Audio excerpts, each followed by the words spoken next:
নমস্কার, আমি শ্রদ্ধা ভক্তি চ্যানেল নন্দিতা দাস আপনাদের সামনে বসলাম।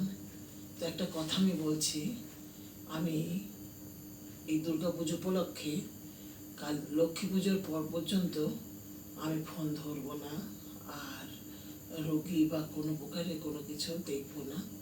হ্যাঁ, প্রত্যেক ভক্তকে আমি জানিয়ে দিলাম।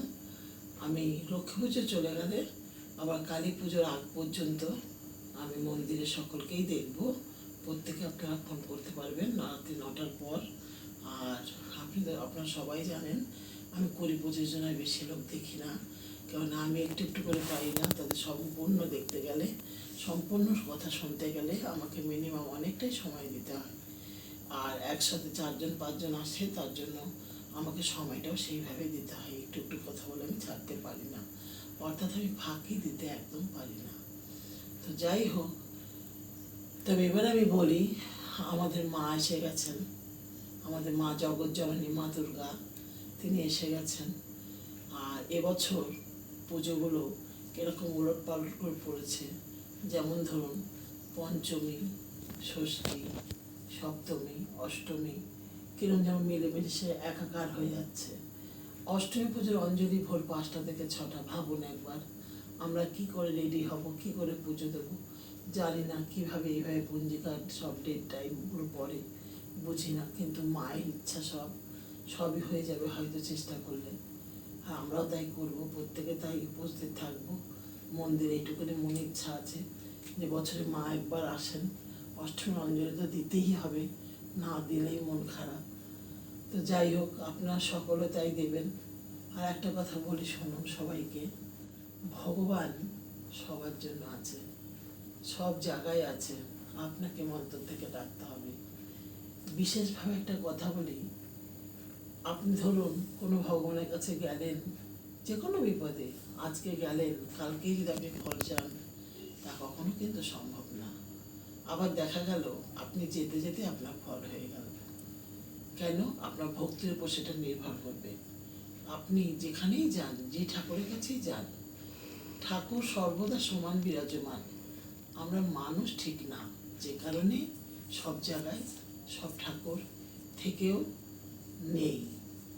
আমরা বলি যে হ্যাঁ অমুকে ফলে পড়েছে, অমুক জায়গায় ঠাকুর আছে, অমুক জায়গায় গেলে রোগী ভালো হয়ে যায়, কিন্তু মানুষ যখন পরখ করে দেখে যে না হচ্ছে না এগুলো, বা ভরের মধ্যে কিছু ত্রুটি দেখে, দেখুন মানুষের মুখ তো আর চাপা দেওয়া যায় না।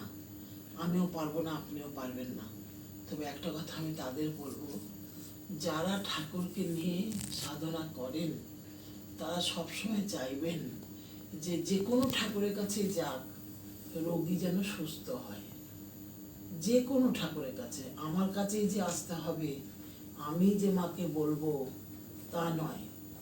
মা সর্বদা বিভিন্ন রূপে বিরাজমান। যেই বলুন মা তারা, সেই বলুন ভবতারিণী, সেই বলুন কালীঘাটের কালী, সেই বলুন মা চণ্ডী, ত্রিপুরা সুন্দরী, নীল সরস্বতী, রক্ষাকালী, কৃষ্ণকালী, সবই এক। আমাদের মায়েদের কোনো ভাগ নেই, আমাদের মনের ভাগ।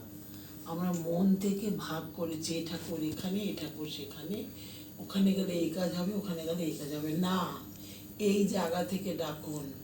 আমাদের জানেন তো, এই জায়গাটার মধ্যে বাস করছে লোভ, পাপ, অহংকার, হিংসা, ঘৃণা, এই জায়গাটার মধ্যে বাস করছে।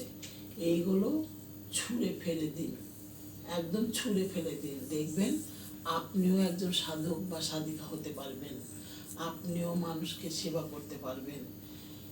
আমি মাকে ডাকি বলে না, আমি মানুষের সেবা করতেই ভালোবাসি, আমি মায়ের সেবিকা বটে। তাছাড়াও কারো কিছু হলে, প্রতিবেশী হোক, যেই হোক, রাস্তা হোক, ট্রেন হোক, বাস হোক, কেউ বিপদে পড়লে কেউ না যাক, আমি ছুটে যাই, কারণ আমার কষ্ট হয়। তাই যে একটা মানুষ বিপদে পড়েছে, আমি যাব না তাকে শুধু দেখবো না, আমাকে যেতে হবে, আমি যাব, আমার বিবেক ধ্বংসায়, তাই যাই। তো যাই হোক, মা এসেছেন, আপনারা সকলে মিলে আনন্দ করুন।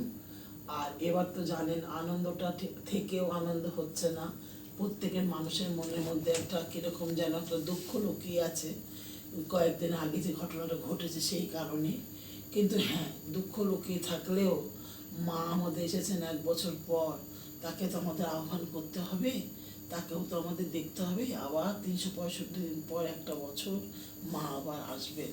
তা মা এসছেন তার বাপের বাড়িতে সন্তান সন্ততিদের দেখতে, তাকে তো আহ্বানটা করতেই হবে। যতই অসুবিধা আমাদের থাক, আমাদের কষ্ট দুঃখ বেদনা সব বুকে চেপে রেখে আমাদের মায়ের আরাধনা আমরা সকলেই মিলেমিশে করব।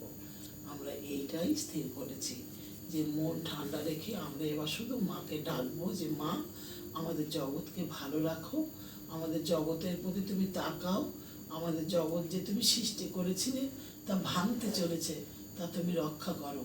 এই আমার প্রার্থনা মার কাছে। আজ এই বলে এখানে সমাপ্ত করলাম।